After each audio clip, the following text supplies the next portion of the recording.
Ih, bohong.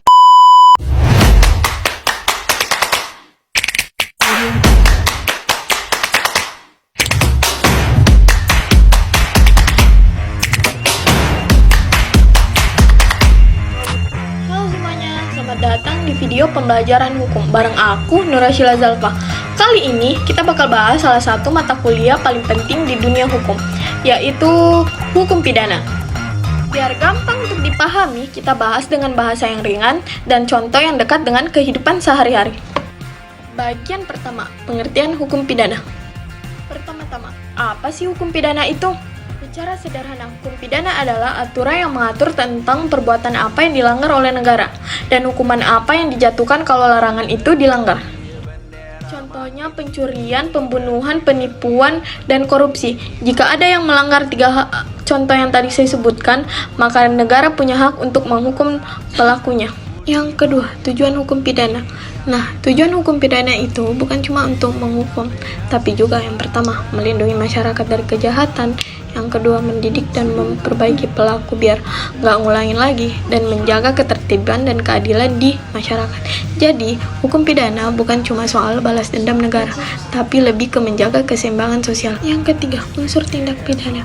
Supaya seseorang bisa dihukum harus ada yang namanya tindak pidana.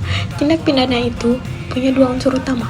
Pertama, unsur objektif, perbuatannya ada, misalnya mencuri, memukul, atau menipu. Yang kedua, unsur subjektif, niatnya juga ada, alias ada kesengajaan atau mens rea. Contohnya, kalau seseorang tanpa sengaja membawa barang orang lain karena mirip punya dia, itu bukan pencurian. Yang keempat, sumber hukum pidana. Sumber hukum pidana di Indonesia adalah KUHP, Kitab Undang-Undang Hukum Pidana. Isinya menjelaskan jenis-jenis tindak pidana dari hukuman yang bisa dijatuhkan selain KUHP. Ada juga undang-undang khusus, misalnya UU Narkotika, Undang-Undang Tindak Pidana Korupsi, Undang-Undang Perlindungan Anak, dan lain-lain. Yang kelima, contoh kasus sederhana. Contohnya, misalnya seseorang mencuri motor di parkiran kampus, itu termasuk pasal 362 KUHP tentang pencurian. Negara bisa menuntut dan pelakunya bisa dihukum penjara.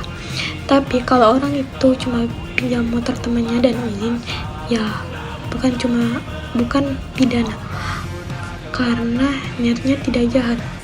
Jadi singkatnya, hukum pidana itu mengatur perbuatan yang dilarang dan hukumannya. Tujuannya bukan cuma menghukum, tapi juga melindungi masyarakat. Dan semua aturannya bisa kita temukan di KUHP dan undang-undang khusus. Nah, jadi gitu ya teman-teman, intinya hukum pidana itu bukan cuma tentang siapa yang salah dan siapa yang dihukum, tapi juga tentang bagaimana hukum melindungi masyarakat dan menciptakan rasa keadilan. Terima kasih sudah menyimak sampai akhir teman-teman.